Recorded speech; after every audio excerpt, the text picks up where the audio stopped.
بسم اللہ الرحمن الرحیم۔ پرائیویٹ سکول اس وقت 5 کیٹیگری میں سٹینڈ کرتے ہیں۔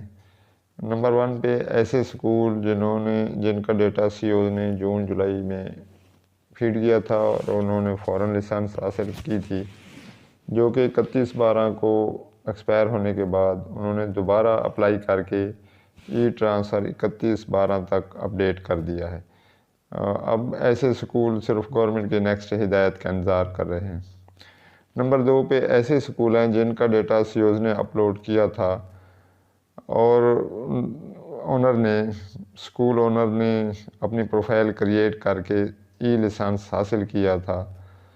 چونکہ 31/12 کو تمام لائسنس ختم ہو گئے تھے، تو اس کے بعد اونر نے 31/12 کے لیے اپلائی ہی نہیں کیا۔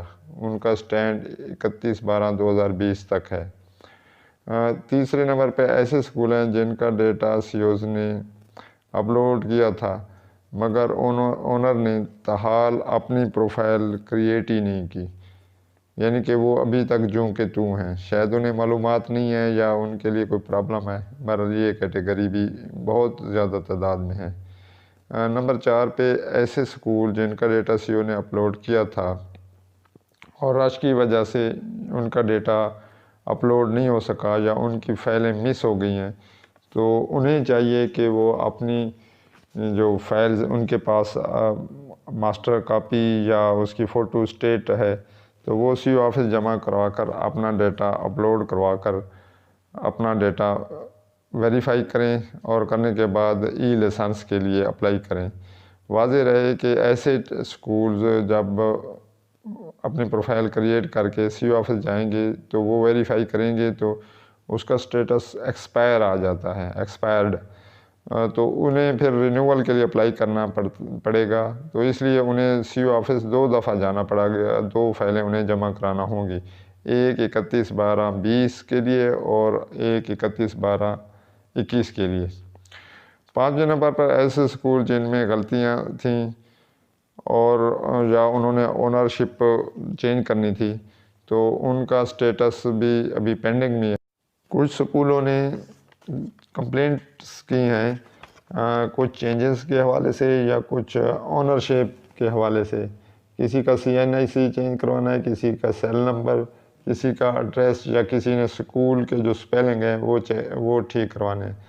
تو انہیں چاہیے کہ کمپلینٹ کرنے کے بعد 2 یا 3 دن کے بعد آپ سی او آفس تشریف لے جائیں۔ وہاں جو آپ نے چینجز کروانی ہیں اس کا ثبوت دینا پڑے گا۔ ثبوت دیکھ کر سی او آفس والے اسے اپروو کریں گے، اس کے بعد پھر وہ اپلائی کرے گا ای لائسنس کے لیے۔ اگر آپ نے کمپلینٹ کر دی ہے تو آپ بس بیٹھ گئے ہیں تو آپ کی وہ درستگی نہیں ہوگی۔ اس کے لیے آپ کو سی او آفس جانا پڑے گا۔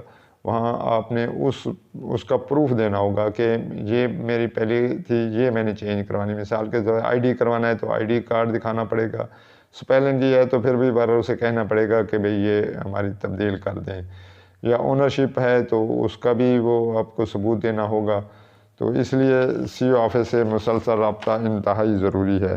ایسے سکولز جن کی ای لائسنس 31/12 تک جاری ہو چکی ہے اور وہ سمجھتے ہیں کہ اس میں کچھ غلطیاں ہیں، تو وہ اب اگر کمپلینٹ کریں گے بھی تو میرا نہیں خیال کہ اس کی اب اس سٹیج پہ کوئی کریکشن ہو سکے۔ وہ نیکسٹ ایئر کے لیے انتظار کریں۔ ہاں، البتہ جن کی ای لائسنس پہلے 31/12/20 تک ہو چکی ہے اور اس میں وہ کریکشن کرانا چاہتے ہیں، تو وہ جب اپنا ریویو اپلیکیشن کو اوپن کریں گے تو اس میں سے 3-4 چیزیں ہیں جہاں پہ آپ ریز آبجیکشن کر سکتے ہیں، ان کی کریکشن ہو سکتی ہے۔ جن کی 31/12 تک ہو چکی ہے تو وہ پاسبل نہیں ہے کہ اس کی کریکشن ہو سکے۔ کچھ آلریڈی رجسٹرڈ سکولوں نے اپنے پروفائل سے نیو پروفائل کریٹ کی ہے جس کا چلان 5500 کا ہے، تو وہ پریشان ہے کہ کیا کرنا چاہیے۔ انہیں چاہیے کہ وہ پروفائل کلوز کر دیں اور سی او آفس سے اگر ان کا ڈیٹا اپنا اپلوڈ نہیں ہوتا وہاں سے اپلوڈ کروا کر 500 روپے کے چلان کے ساتھ اپنی جو فائل ہے وہ ویریفیکیشن کے لیے سبمٹ کریں۔ یا کچھ کا بہت زیادہ پرابلم ہے، 2-3 ہو گئی ہیں یا اس ٹائپ کی، تو وہ کلوز کروا کے سی او آفس سے دوبارہ بھی اپلوڈ کروا سکتے ہیں۔ اس طرح ان کا مسئلہ جلد حل جو ہو جائے گا۔ ویڈیو دیکھنے کا بہت شکریہ۔ اللہ حافظ۔